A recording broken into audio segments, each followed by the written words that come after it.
मार्केटवारीला जात आहेत आणि त्या ठिकाणी विरोधकांनी आम्हाला शांत करण्याची पूर्ण तयारी केलेली दिसते असं सुद्धा ते म्हणतायत सत्ताधाऱ्यांनी. त्याला कसं उत्तर द्या?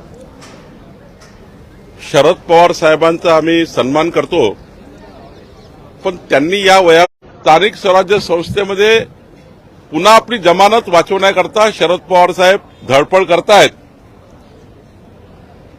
आणि मार्केटवाडीमध्ये आलेले लोक कोण आहेत? पवार साहेबांचे कार्यकर्ते आहेत. जनता कुठे आहे? जनतेने तर विधानसभेला दाखवून दिलं की लोकसभेचा खोटारडेपणा जो होता तो जनतेने नाकारला आणि विधानसभेला जनतेने आम्हाला भरभरून मतं दिली आहेत. मग एवढंच आहे तर मार्केटवाडीमध्ये यापूर्वी ज्या ज्या निवडणुकीमध्ये ईव्हीएमवर मतदान झालं त्या मतदानाची आकडेवारी जर बघितली तेव्हा का आक्षेप घेतले नाही? मार्केटवाडीमध्ये एकदाच मतदान थोडी झालं आहे, अनेक निवडणुकीत मतदान झालं आहे. मग स्थानिक स्वराज्य संस्थात ईव्हीएमवर झाला आहे, त्यानंतर विधानसभेत ईव्हीएमवर मतदान झालं आहे, मशीनवर मतदान झालं आहे, त्यानंतर विधानसभेत झालं आहे, लोकसभेत झालं आहे, अनेक लोकसभेत अनेक विधानसभेत मतदान झालं आहे. तेव्हा आक्षेप घेतला नाही. पण जाणून बुजून जाणीवपूर्वक या महाराष्ट्राला पुन्हा एकदा या महाराष्ट्रामध्ये आपल्या या ईव्हीएमवर मशीनवर दोष देऊन पुन्हा एकदा आपलं अपयश लपवण्याचं पाप पवारसाहेब करतायत. मला वाटतं जनतेला सारं समजलं आहे. किती नौटंकी केली राहुल गांधींनी केली, पवारसाहेबांनी केली किंवा अजून त्यांच्या महाविकास आघाडीच्या नेत्यांनी केली. महाराष्ट्र नौटंकीला कंटाळला आहे. महाराष्ट्र विकासाच्या बाजूने आहे. महाराष्ट्राला महायुतीकडनं अपेक्षा आहे आणि महायुतीचं सरकार देवेंद्रजींच्या नेतृत्वामध्ये या महाराष्ट्राला प्रचंड ताकदवान आणि महाराष्ट्र हा देशातला क्रमांक 1चे राज्य करण्याकरता आम्ही काम करणार आहोत. सर, उत्तम जानकर म्हणतायत की मी राजीनामा देतो, बॅलेट पेपरवर तुम्ही मतदान घ्या, यासाठी मी तयार आहे. असं आहे, हा खोटारडेपणा आहे. महामानव डॉक्टर बाबासाहेब आंबेडकरांच्या संविधानाचा अपमान आहे. निवडणुकीमध्ये खरं तर आता लोकसभेचे 31 खासदार निवडून आले महाविकास आघाडीचे. मग ते महाविकास आघाडीचे 31 खासदार त्यांनी राजीनामे दिले पाहिजे ना. तुम्ही खोटारडेपणा करण्याकरता त्या ठिकाणी अशा प्रकारचे उद्योग सुरू केले. मग महाविकास आघाडीचे जे जे लोक ईव्हीएमवर निवडून आले, ईव्हीएमवर जे लोक निवडून आले त्या सर्वांनी राजीनामे दिले पाहिजे. महाविकास आघाडीला वाटतं ना की आमची मशीन चूक आहे, त्या निवडणूक आयोगाची मशीन चूक आहे, तर त्या ठिकाणी मग राजीनामे दिले पाहिजे. सर्वांनीच राजीनामे द्या ना. खरं तर हा काही निवडणूक आयोगाने अत्यंत संविधानिक पद्धतीने स्वीकारलेला हा ईव्हीएमचा निर्णय आहे आणि त्यावर अनेक निवडणुका झाल्या. कितीतरी निवडणुका आम्ही हरलो आहे. मोदींच्या निवडणुकीत तर आम्ही महाराष्ट्रामध्ये आम्हाला मोठे अपयश आलं आहे. आम्ही तेव्हा ईव्हीएमवर दोष दिला नाही. आम्ही तेव्हा आमचं चुका दुरुस्त केल्या. आमच्या निवडणूक जे काही पराभव झाला त्यातनं आम्ही काही शिकलो आणि त्यातनं आम्ही पुढे गेलो. पवार साहेबांनी या पराभवातून शिकलं पाहिजे आणि पुढे गेलं पाहिजे. खोटेपणा किती कराल तुम्ही आणि या वयात किती खोटेपणा कराल असं मला वाटतं. सर, मराठी भाषिकांचा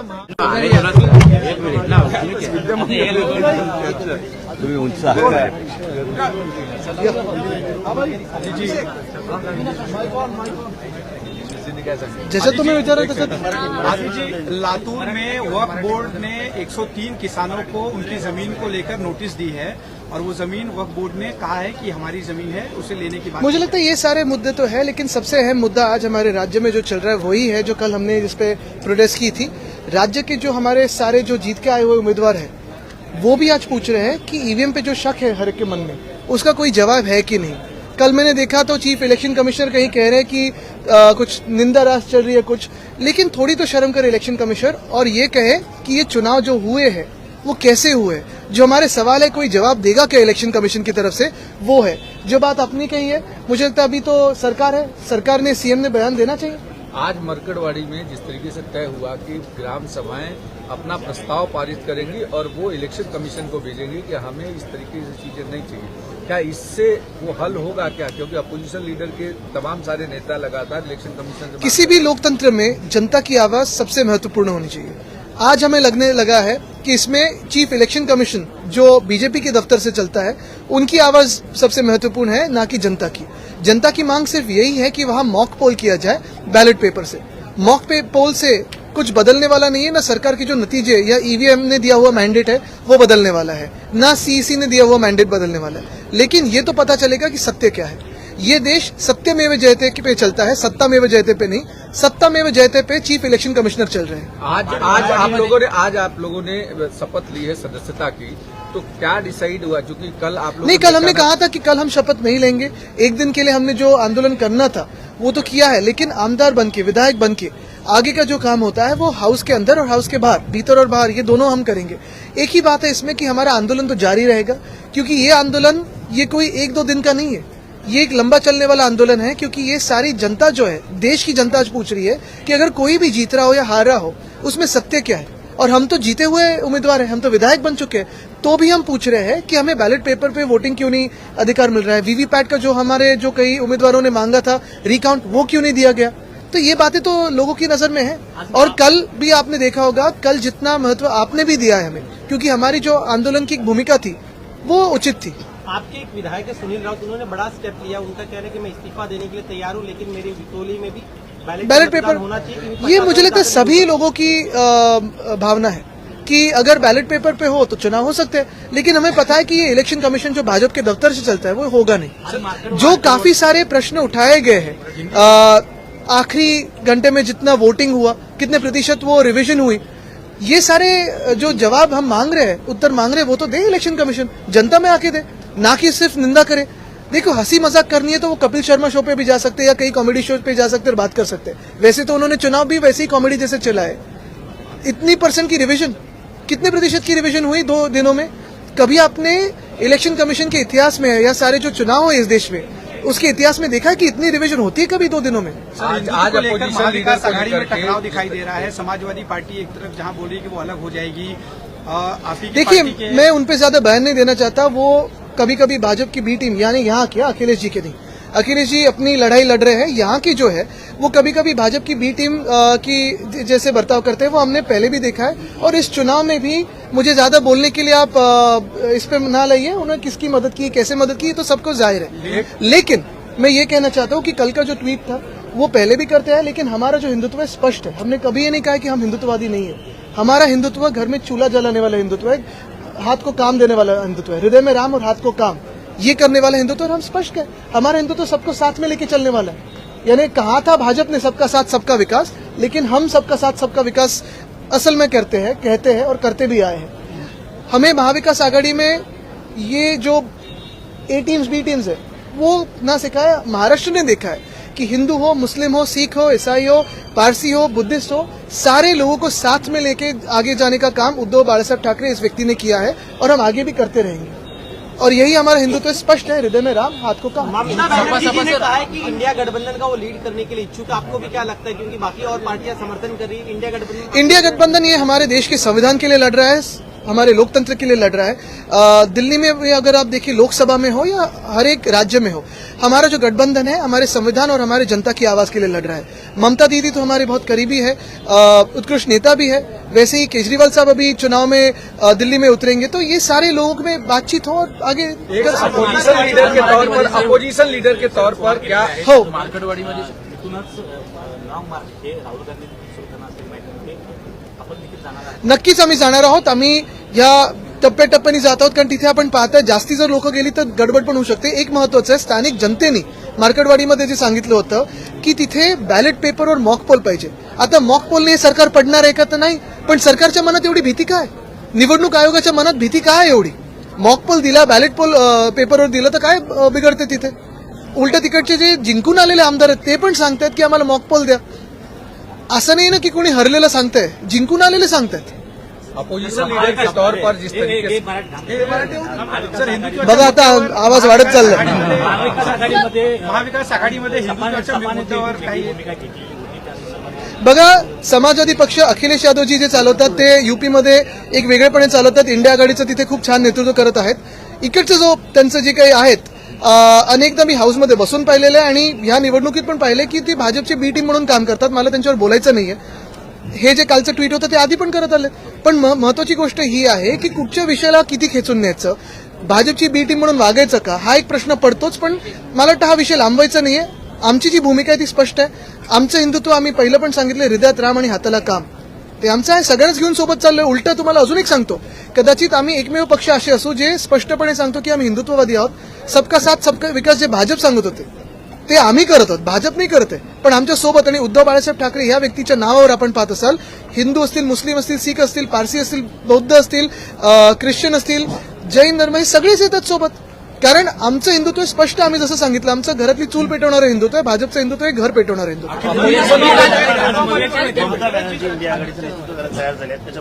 मला वाटतं आपण पाहत असाल ह्याच्यात वरिष्ठ नेते चर्चा करतील. पण आज ममता दिदी आहेत, जसं केजरीवाल साहेब आहेत, हे सगळेच नेते त्यांच्या राज्यामध्ये खूप चांगलं काम करत आहेत. हे सगळेच आमच्या जवळचे आहेत. आणि पुढे आपण पाहतोय इंडिया आघाडी ही देशात लवकर सत्तेवर येईल, हे आता चित्र दिसायला लागलेलं. म्हणूनच ते ईव्हीएमचा घोळ घालतात. बेळगावमध्ये मराठी एकीकरण समितीने नेत्यांना न येण्यासंदर्भातून सांगितलेलं आहे. तणावाचं वातावरण आहे. गेल्या अनेक दिवसांपासून खरं तर हा प्रश्न प्रलंबित आहे. अनेकदा आम्ही सांगितलेलं आहे की केंद्र सरकारने याच्यात हस्तक्षेप करावा. अनेकदा आम्ही सांगितलेलं आहे की तिथे युनियन टेरिटरी बनवलं पाहिजे, पण अजून ते होत नाही. अपोजिशन लीडर के तौर पर आदित्य जिस तरीके से चांगलं आहे. मला वाटतं माझ्यासोबत जे आहे तिथे मागे दोघेही, ह्या दोघांमुळे तिथे खूप पाठबळ मिळालंच. आशिष जी आहेत, आमचे सगळे कार्यकर्ते आहेत आणि जनतेच्या आशीर्वादाने आम्ही इथे आलोय, काम करत राहू. काल शपथ नाही घेतली, त्याच्यावरून असं म्हटलं की जास्तीत जास्त मला वाटतं सगळी मतं त्यांची आहेत. बघा अख्खा वर्ल्ड इथे उभं आहे. अपोजिशन तौर पर जिस तरीके से सरकार कह रही है कि नंबर्स कम है, लेकिन बिना अपोजिशन के ये हाउस चलाना आसान है क्या? पहली, दूसरी, विपक्ष ने क्या अपोजिशन लीडर और डिप्टी स्पीकर की डिमांड की है क्या? हमने महाविकास आघाड़ी ने ये कहा है कि अब तक जो प्रथा परंपरा चलती आई है वही चलते आए. लोकतंत्र में प्रथा और परंपरा का बहुत महत्वपूर्ण एक हिस्सा रहता है. और ये जो डेप्यूटी स्पीकर हो या फिर एलओपी हो, ये होके भी सरकार को कोई वैसी गड़बड़ी होनी नहीं चाहिए. हम तो जो विषय है जनता के वो उठाते रहेंगे. और यही बात हम कहना चाहते हैं कि देखिए, ये जो विरोध की भूमिका है, ये शत्रुता की भूमिका है, कहीं ना कहीं ये अभी कम होनी चाहिए. जो भी हो, ईवीएम ने मैंडेट दिया हो, इलेक्शन कमीशन ने मैंडेट दिया हो, बैठे तो है ट्रेजरी बेंचेस पे, तो अभी आगे जाके जो हम भी विषय उठाएंगे या वो उठाएंगे, ये सारी जनता की आवाज है. कहीं ना कहीं अगले 5 सालों में जनता के विषय, जनता की आवाज वहां है. सिर्फ एक दूसरे पे बातचीत करना, गाली देना, चिल्लाना, ये कहीं कम हो जाए. शिवसेना के पास सबसे ज्यादा मैंडेट हाउस में है, तो क्या एलओपी के तौर पर अमूमन शिवसेना का क्लेम बनता है? ये मुझे लगता है हमने तो अब जाके मांगा है, लेकिन इसमें कोई दो राय नहीं है. ये ना कोई एमवीए में गड़बड़ी है क्योंकि बयान चल जाएंगे. मुझे लगता है कि एमवीए ने ये कहा है कि प्रथा परंपरा को आगे लेके सवाल जो है वो नासिक के पीपल गांव से आया है, क्योंकि एक लड़का था जिसने 6 दिसंबर को एक पोस्ट अपनी इंस्टाग्राम पे स्टोरी शेयर करी. उसकी बहुत बुरी तरह से पिटाई हुई. जो लड़का जो पीड़ित है वो बहुसंख्यक समुदाय से आता है, और ये बात लॉ एंड ऑर्डर को लेकर भी बहुत ज्यादा सवाल है. देखिए, ये बात हो या काफी सारी जो घटनाएं पिछले कई दिनों में घटी है, मैंने तो देखा अभी पूना में भी सिर्फ 48 आवर्स में कितने सारे इंसिडेंट्स हुए क्राइम के. तो लॉ एंड ऑर्डर सिचुएशन है या नहीं. और मैं तो यही कहूंगा कि अभी इस राज्य में एक सीएम 2 डिप्टी सीएम है. होम डिपार्टमेंट किसके पास जा रहा है वो कहिए तो, ताकि ये सारे मामलों पे कोई हल निकलेगा. क्योंकि होम डिपार्टमेंट ये अहम होता है. होम डिपार्टमेंट यानी लॉ एंड ऑर्डर हो, क्राइम को एक कब्जे में रखने की बात होती है. और यही बात मैं कहना चाहता हूं कि सब आपसी झगड़ा छोड़ दीजिए. होम डिपार्टमेंट किसके पास है ये बता दीजिए और जाहिर कर दीजिए. बाद में का एक्सपेंशन हो तब हो, लेकिन होम डिपार्टमेंट का कोई निर्णय दीजिए ताकि ऐसी घटनाएं ना घटे. समाजवादीच्या मुद्द्यावर अखिलेश यादव यांच्यासोबत काही बोलणं झालंय का? भाजपा उनके साथ पहले गई थी, तो भाजपा से पहले पूछे. नीतीश जी क्या कहते हैं, नीतीश कुमार जी, उनसे पूछे. चंद्रबाबू जी अब तक क्या कहते हैं, उनसे पूछे. और ये सब पूछने के बाद हमसे पूछे. 99 नंतर उपाध्यक्ष पद जे आहे ते विरोधी पक्षाला अजूनही दिलेलं नाहीये. तुम्हाला वाटतं की यंदा हा नियम लागू करतील? आम्ही हेच सांगितलेलं आहे की आता एवढं बहुमत मिळाल्यानंतर प्रथा परंपरा परत सुरू करा. लिखित स्वरूपामध्ये तुम्ही मागितलेला आहे तो नियम कोणता आहे? मला वाटतं 3 महत्वाचे नेते जाऊन भेटून आलेत देवेंद्रजींना. मग पुढे बघू कसं काय. काल तुम्ही शपथ नाही घेतली, त्याच्यावरून बावनकुळे असं म्हणतात की संविधानाला मानणारी म्हणतात आम्ही, पण काल त्यांनी दिलेल्या संविधानाचा अधिकार वापरून ते देखील चायनाचं संविधान मानतात, मकावचं. आम्ही ह्या देशाच्या संविधानासाठी लढत आहोत आणि ह्या देशाच्या संविधानासाठी आम्ही जे लढत असताना ज्या संविधानाचा तुम्ही अपमान करून घटनाबाह्य सरकार 2 वर्ष बसवलं, महाराष्ट्राची लूट केलीत, त्याच संविधानाचा अपमान करून ईव्हीएम ला जे काही जुगाड करून तुम्ही जिंकला आहात त्याच्या विरोधात आम्ही लढत आहोत. नेते मुख्यमंत्र्यांना भेटले, काय चर्चेतून निघालाय? मी नव्हतो त्याच्यात. दूसरी बात, बार बार जो कहना है कि शायद उनको बोलने का मौका न दे या उनकी आवाज दबा दी जाए, विधानसभा अध्यक्ष तौर पर जिम्मेदारी आपकी बनी, उनको मौका दें। देखिए, विधानसभा में विरोधी पक्ष का नेता कौन हो या उसे बनाने के लिए कौन सा क्राइटेरिया अपनाया जाए, ये संपूर्ण अधिकार विधानसभा अध्यक्ष का होता है। और विधानसभा अध्यक्ष जब ऐसे निर्णय लेते हैं तो प्रेसिडेंट्स यानी जो पीछे के रिकॉर्ड्स रहते हैं या नियमों में जो तरतूद रहती है, उसी के साथ संविधान में जो प्राविधान रहते हैं, उन सभी का विचार करते हुए ये निर्णय लिए जाते हैं। मेरे पास अभी तक, यानी मैं तो अभी तक विधानसभा का अध्यक्ष नहीं बना हूं, जब बनूंगा और यदि मेरे पास ऐसे कोई प्रपोजल आता है तो निश्चित रूप से योग्य तरीके से इस पे विचार करके हम निर्णय लेंगे। सर, इस मराठीमध्ये विधानसभा अध्यक्षांची महत्वाची भूमिका अध्यक्षांची असणार आहे, तुमच्या याविषयी काय मत? विधानसभेचे अध्यक्ष म्हणजे हे एक संवैधानिक पद आहेच, परंतु खऱ्या अर्थाने 13 कोटी जनतेतनं 288 आमदार जे निवडून येतात ते या 13 कोटी जनतेच्या आशा आकांक्षा या व्यक्त करण्यासाठी सभागृहात येतात। त्यामुळे जर का या 288 सदस्यांना न्याय दिला नाही तर कुठेतरी महाराष्ट्रातल्या 13 कोटी जनतेबरोबर अन्याय होतोय असं घडू शकेल। म्हणून विधानसभा अध्यक्ष हे पद अत्यंत महत्वाचंच नव्हे तर संविधानात असलेल्या आपल्या संसदीय लोकशाहीला जपण्यासाठी हे पद फारच महत्वाचं आहे असं मला वाटतं। विरोधी पक्षनेते पद निवडताना तुमची महत्वाची भूमिका असणार आहे?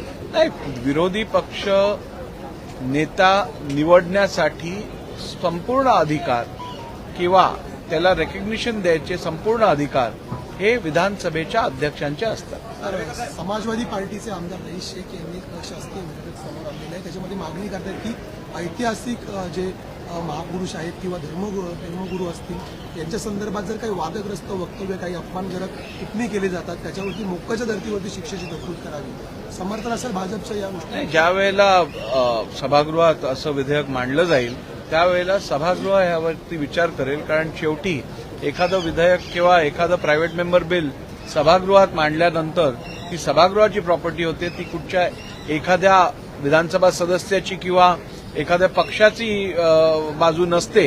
त्यावरती सभागृह एकत्र येऊन विचार करतं आणि सभागृहाच्या विजडम मध्ये हा निर्णय घेतला जातो। सर, बैलेट पेपर का चैलेंज बीजेपी कबूल क्यों नहीं कर? देखिए, मुझे तो आज कोई राजकीय भाष्य नहीं करना है, लेकिन मैं आपको इतना ही बताना चाहता हूं, संवैधानिक संस्थाओं ने जब कार्य करते हैं तो ऐसे संवैधानिक संस्थाओं के कार्य के ऊपर बिन बुनियाद आरोप लगाना मैं समझता हूं संसदीय लोकशाही के लिए घातक है।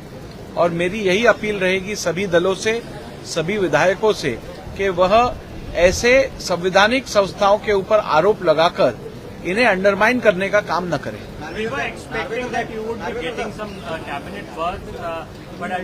I've got a bigger position than a cabinet berth. I'm very satisfied and happy. Don't worry. Don't worry. आमदार अपात्रता प्रकरणी न्याय दिल्याच्या नंतर विरोधी पक्षाने तुमच्यावरती आक्षेप घेतला होता, संशय व्यक्त केला होता। आता परत एकदा तुम्ही बिनविरोधच्या राहिलीत आहात, एकंदरीत निवड होण्याची शक्यता आहे, किती आव्हानं बघताय? नाही, सभागृह चालवत असताना आपल्याला अत्यंत गांभीर्यपूर्वक काम करायला लागतं आणि सभागृह चालवणं हे एक आव्हान नसतं। सभागृह चालवणं हे आपलं कर्तव्य आहे। जनतेला न्याय द्यायचा असेल तर योग्यरित्या सभागृह चालवणं आवश्यक आहे आणि ते करत असताना सगळ्यांना न्याय दिला तरच हे शक्य असतं। आणि त्यामुळे मी सातत्याने सगळ्या आमदारांना न्याय द्यायची भूमिका ठेवलेली आहे, म्हणून मला कधीच हे आव्हान असं वाटलं नाही। तुम्ही बघितलं असेल तर माझ्या गेल्या 2.5 वर्षाच्या कार्यकाळात अध्यक्ष म्हणून सर्वात जास्त लक्षवेधी महाराष्ट्र विधानसभेच्या इतिहासात त्या माझ्या कार्यकाळात झाल्या।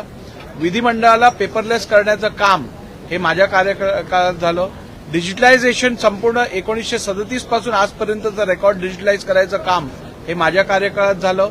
विधानसभा विधान परिषद सदस्यांना परदेशात इतर लेजिस्लेटिव्ह बॉडीज बरोबर संवाद साधून त्यांचं संसदीय लोकशाही वरचं ज्ञान वाढवण्याचं काम हे माझ्या टेन्युअरमध्ये झालं. त्याचप्रमाणे आपण बघितलं असेल नवीन आमदार निवास असतील किंवा एकूण विधिमंडळाचं विधान भवनाचं इन्फ्रास्ट्रक्चर हे सुधारण्याचं कामही हे माझ्या टेन्युअरमध्ये झालं. त्यामुळे मला वाटतं गेली 2.5 वर्ष अत्यंत सकारात्मक काम हे अध्यक्षांच्या कार्यालयातनं झालेलं आहे आणि हेच काम पुढे करण्यासाठी माझ्यावर परत एकदा माझ्या पक्षाने विश्वास दर्शवलेला आहे. हे विधान दुसऱ्यांदा आमदार झाला तुम्ही फडणवीसांची किती मदत झाली? आदरणीय देवेंद्र फडणवीसजी हे या राज्याचे लाडके नेते आहेत. केवळ भारतीय जनता पक्षाच्या सदस्यांचेच नव्हे तर जनसामान्य माणसांमध्ये त्यांची प्रतिमा अत्यंत प्रभावशाली असल्यामुळे त्यांच्या प्रतिमेचा फायदा हे भारतीय जनता पार्टीच्या निवडून आलेल्या प्रत्येक उमेदवाराला झाला आहे. शेवटचा प्रश्न, हे विधान भवन सुद्धा जागा अपुरी पडते, नवीन प्रस्तावित करण्याची तयारी आहे. इथे सेंट्रल विस्ताच्या धर्तीवरती निश्चितपणे एक चांगलं कॉम्प्लेक्स निर्माण करण्याचा विचाराधीन आहे आणि ते पण कार्य लवकरच त्याच्यावरती विचार करून सगळ्यांबरोबर चर्चा करून निर्णय घेतला जाईल. बघ, खरं तर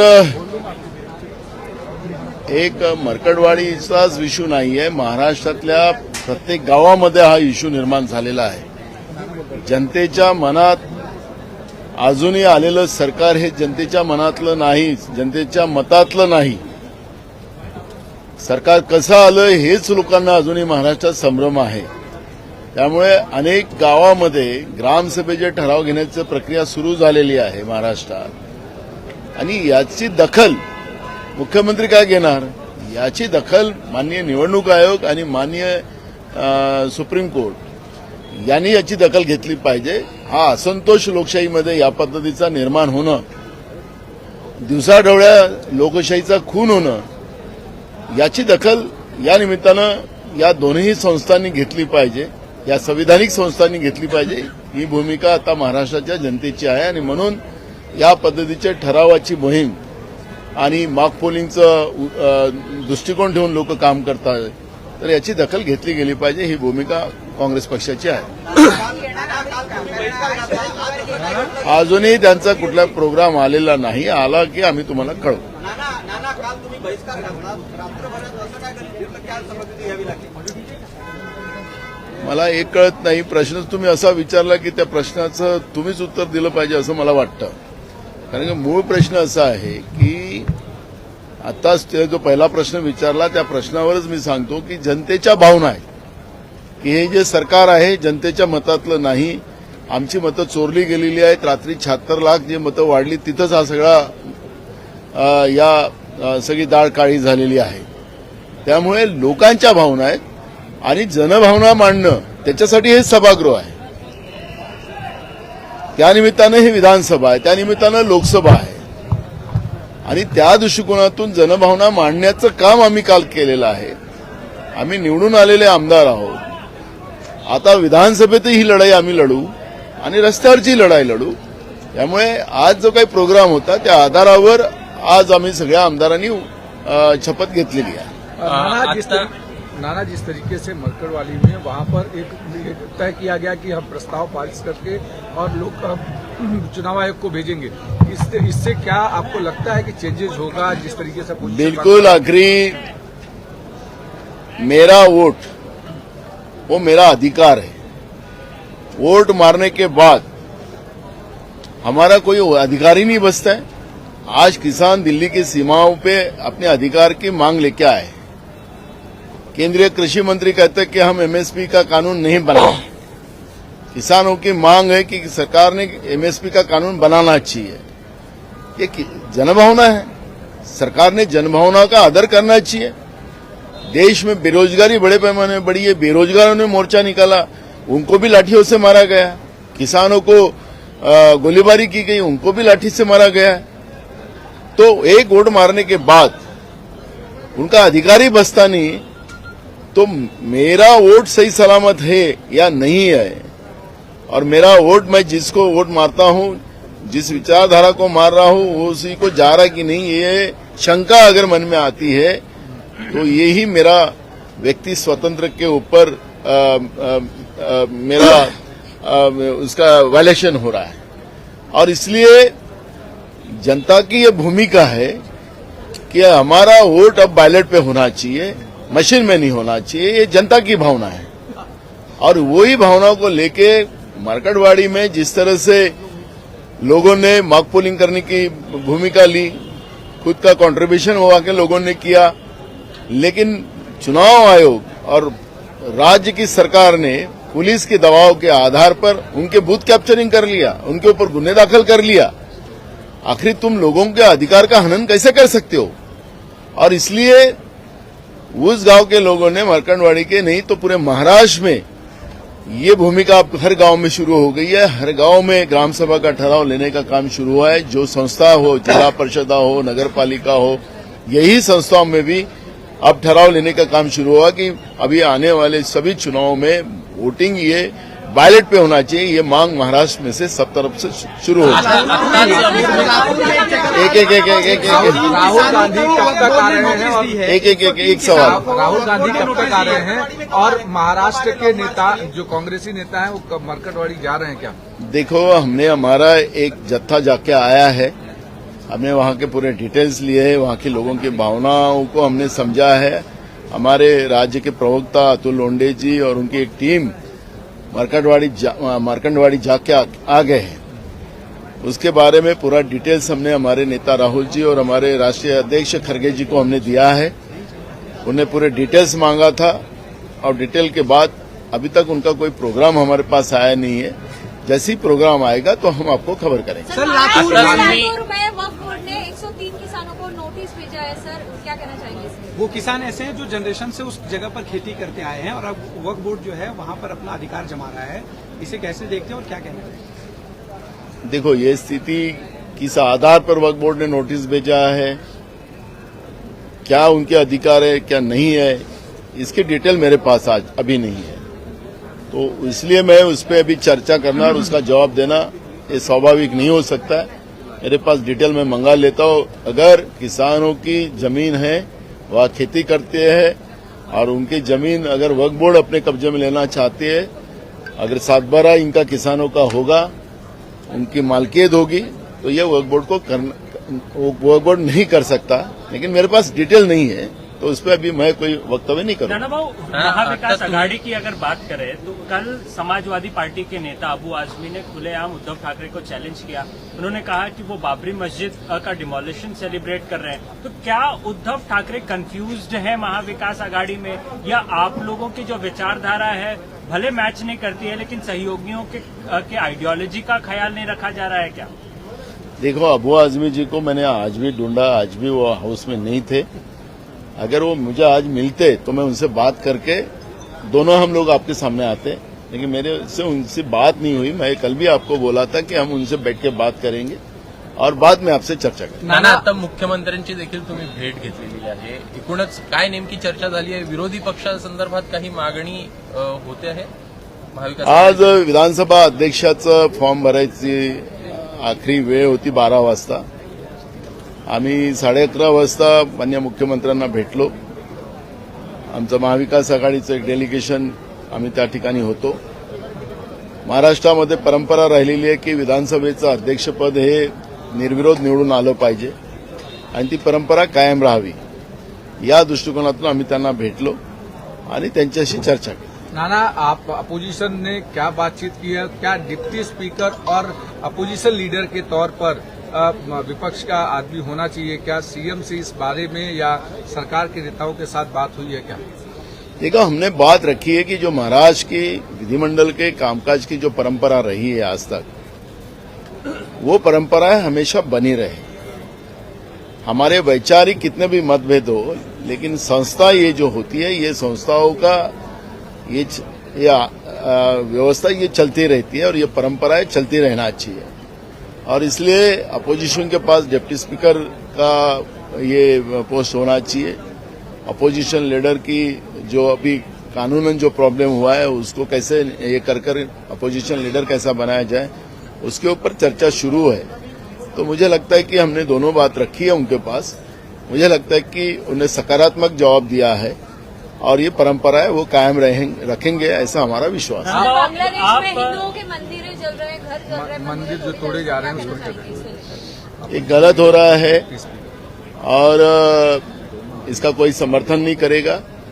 लेकिन देश में मणिपुर और ये कई राज्यों में जिस तरह से तबाही चल रही है, इंसानियत खत्म हो रही है, ये भी उतनी ही महत्व की है और इसके तरफ भी देश की सरकार ने ध्यान देना चाहिए। ये मांग कांग्रेस पार्टी करती है। नाना भाव, आप विपक्ष के बहुत बड़े नेता हैं। एक सवाल काफी अहम हो जाता है, चुनाव बहुत सारे नेता आपके हार गए, चाहे कांग्रेस हो, शिवसेना हो या आपके जो सहयोगी अन्य दल हैं। आप लोग क्या मार्कटवाड़ी के किसानों के या मार्कटवाड़ी गांव के भरोसे बैठे हैं? आप अगले दिन जाकर के आप लोगों ने आंदोलन क्यों नहीं किया? क्यों आप लोग राहुल गांधी का इंतजार कर रहे हैं कि राहुल गांधी आएंगे तो हम आंदोलन करेंगे? क्या अगर आप लोगों को शक था तो उसी रात आप लोग सड़क पर क्यों नहीं उतरे या अगले दिन क्यों नहीं उतरे? क्या आप लोगों को किसी से डर था क्या कि अपनी ही सीटों को लेकर के आप सड़क पर नहीं उतरे? महाराष्ट्र की जनता विपक्ष पर विश्वास कैसे करेगी? मुझे आपके सवाल का पे ही मेरा ताजुब है कि आप सवाल ही ऐसे कर रहे कि उसका जवाब क्या दे। आपको याद ही नहीं होगा और आपकी मीडिया दिखाती नहीं होगी। हर जिले में ईवीएम मशीन के बारे में आंदोलन महाविकास आघाड़ी ने हर जिले में किया है। नहीं है तो आपके पास हम पूरी पेपर नोट हम भेजते हैं, वो भेजते हैं। अगर आपके पास नहीं है तो मैं आपको और भेज देता हूँ। चाहिए पेपर तो मीडिया ने नहीं दिखाया होगा तो हमारा गलती नहीं है, मीडिया का काम था वो। रहा दूसरा इशू, हमने सवाल खड़ा किया दूसरे दिन कि जो वोटिंग परसेंटेज बढ़ा है 5 बजे के बाद 76 लाख वोटिंग जो बढ़ी है, इसके ऊपर हमने तुरंत ऑब्जेक्शन लिया। हम चुनाव आयोग, केंद्रीय चुनाव आयोग के पास कंप्लेंट की, राज्य के की। आपको ही सवाल करता हूं कि परंपरा रही है कि चुनाव जिस दिन होता है उसी रात को या दूसरे दिन सुबह चुनाव आयोग ने प्रेस लेना चाहिए और सभी स्थिति को अवगत करना चाहिए। ये चुनाव आयोग की जवाबदारी रही है। मैं आपको सवाल करता हूं, चुनाव आयोग ने लिया आपसे प्रेस कॉन्फ्रेंस किया? नहीं अभी तक। तो फिर क्यों नहीं लिया? तो क्यों नहीं आपने दिखाया? क्यों नहीं बात की उनसे? वो परंपरा है क्यों तोड़ी गई? आपको पता है डाटा गायब कर डाला। अभी हमारे पास स्क्रीनशॉट है उसके पास, उनकी जो पहले वाली जो डाटा है। अभी तुम देखो उनके इसमें उन्हें सब डाटा गायब कर दिया। क्यों छुपा रहे हो? हमने तो सवाल खड़े किए थे, सवाल हमने खड़े किए, लेकिन आप दिखाने में कम पड़ रहे हो तो हम क्या करें उसके लिए? और हम लोग जब लोकतंत्र की बात करते हैं तो पाकिस्तान हो, श्रीलंका हो, इसमें कि लोकतंत्र की व्यवस्था खत्म हो रही है। अब आज आपने टाइम्स ऑफ इंडिया देख लो, हिंदू पेपर जो राष्ट्रीय बड़े बड़े पेपर जो है, सभी पेपर ने पाकिस्तान के बारे में और देश में जो अभी लोकतंत्र चल रहा है, जैसे वहां का लोकतंत्र खतरे में है वैसे अब हिंदुस्तान का लोकतंत्र खतरे में है। इस तरह का आर्टिकल हिंदू ने भी लिखा है, टाइम्स ऑफ इंडिया ने भी लिखा है। सभी बड़ी बड़ी पेपर्स में आज के इसमें आपको बड़े बड़े आर्टिकल देखने मिल रहे हैं। हम ही नहीं तो पूरे विश्व देश के लोकतंत्र के ऊपर सबकी नजर है। पाकिस्तान जैसा देश लोकतांत्रिक व्यवस्था में खत्म हुआ, हिंदुस्तान खत्म होते जा रहा है। वही बात आज हिंदू ने लिखी है, वही बात आज टाइम्स ऑफ इंडिया ने लिखी है। तो हमारा अकेले का कहना नहीं, हम हमारे इससे आपको पता होगा कि उत्तर प्रदेश की सरकार ने अब मोर्चा निकालने का भी बैन कर दिया। उत्तर प्रदेश की सरकार ने, क्या ये लोकतंत्र में सही है? हमारी बात रखना है और हमें मोर्चा निकालना है, उसके लिए गवर्नमेंट बैन कर सकती है? ये बड़े इशू है।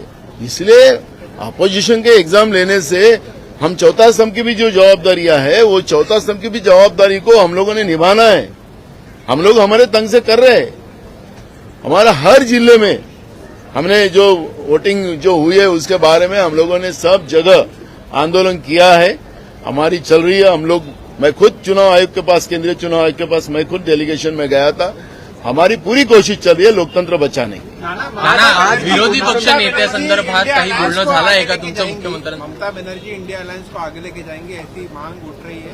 कहीं ना होगा। अभी राष्ट्रीय लेवल पे की चर्चा है, वो हमारे स्टेट लेवल की चर्चा नहीं है, तो वो लेवल पे मुख्यमंत्र्यांसंदर्भात मुख्यमंत्र्यांशी तुमचं जे बोलणं झालं, विरोधी पक्ष नेत्यासंदर्भात काही बोलणं झालंय, त्या संदर्भात महाराष्ट्रातल्या परंपरा राहिलेल्या आहेत, त्याप्रमाणेच विधानसभेचं कामकाज व्हावं, त्या पद्धतीचं ऑपोजिशन आणि सत्ता पक्ष या पद्धतीच्या व्यवस्था बनून राहिल्या पाहिजेत. म्हणून विधानसभा अध्यक्षपद हे बिनविरोध व्हावं, ही आपली परंपरा राहिलेली आहे. त्याच्यामुळे त्या परंपरेप्रमाणे फॉर्म पण आम्ही भरायचा नाही असं ठरलेलं होतं आणि त्याच्यामुळे आम्ही आज फॉर्म भरलेला नाही. माननीय मुख्यमंत्री महोदयांना आम्ही सांगितलं की विरोधी पक्ष नेता याबद्दलची पण एक व्यवस्था या ठिकाणी असली पाहिजे. उदाहरणार्थ आम्ही त्यांना सांगितलं की दिल्ली याच्यामध्ये 3 आमदार होते भाजपचे, तरी त्या ठिकाणी आपने विरोधी पक्ष नेता बीजेपीचा तयार केलेला होता आणि विधानसभेचं उपाध्यक्षाचं पद हे विरोधी पक्षाकडे असतं. त्यामुळे या दोन्ही जागा विरोधी पक्षाकडे मिळाव्यात अशी भूमिका आम्ही त्यांच्यासमोर मांडली आणि त्यांनी सकारात्मक उत्तर दिलेलं आहे. त्यामुळे उद्या होणाऱ्या विधानसभा अध्यक्षाची निवडणूक ही बिनविरोध होणार.